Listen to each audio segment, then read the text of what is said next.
Hi, I'm Anne and I run a company called Molly's Money, where I help working moms get on track towards financial freedom and independence. In today's video, I'd like to cover the 7 ways to overcome your resistance to budgeting. Alright, let's get started. So the first issue you might be having is simply not liking budgeting. You might have this principle of being against budgets or budgeting. If this is the case, the first step is to acknowledge that you have this principle and blockage.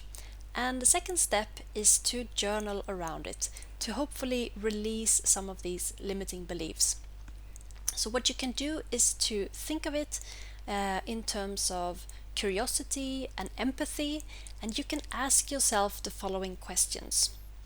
Where does this come from, this idea of not liking budgets?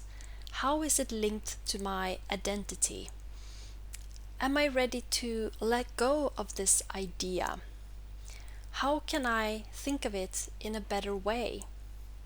If I would be focusing on self-love and compassion, what would I think about budgeting in that case? So point number 2 is similar to point number 1. And this can be that you've labeled yourself as a person who simply doesn't like organization, or spreadsheets, or whatever your own blockage may be. And what you can do is to use the same kind of questions as in point number 1 and ask yourself these questions to hopefully, release that limiting negative belief and to create a new empowered belief. Point number 3 is thinking that a budget is too restrictive, and I totally understand that it can feel that way at first glance. But this is actually a way to give yourself an easy out, and I know that can be really hard to hear because it can be quite difficult to get up and running with a budget. But being restricted by a budget is all about making those choices for yourself.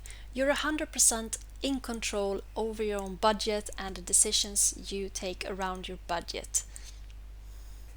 Point number 4 is that you might have tried to budget once or twice or even 3 times before, and it was difficult and it simply didn't work out for you.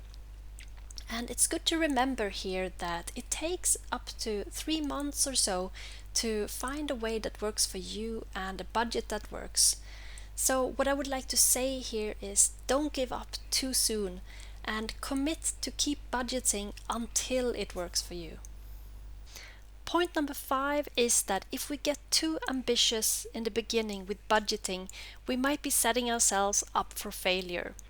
So what I'm talking about here is that if your list of categories and subcategories is too long, that might become a problem.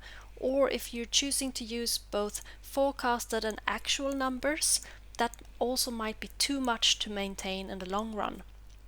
I would recommend to only use the actual numbers, which is the actual amounts you spend, and ignore the forecasted ones because they have a tendency to make us feel demotivated if we can't keep up with our ambition levels. Point number 6 is a myth, and that is that variable income doesn't work with budgeting. And this couldn't be further from the truth, because it's the other way around. Budgeting is extra important if you have a variable income, so that you can be prepared for those months when you have a lot lower income. Point number 7 is another myth and a limiting belief I hear a lot, and that is I have unforeseeable costs, so I can't budget.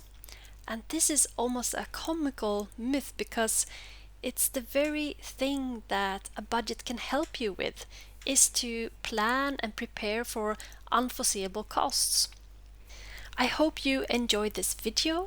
Please like, comment and subscribe to see more videos like this one.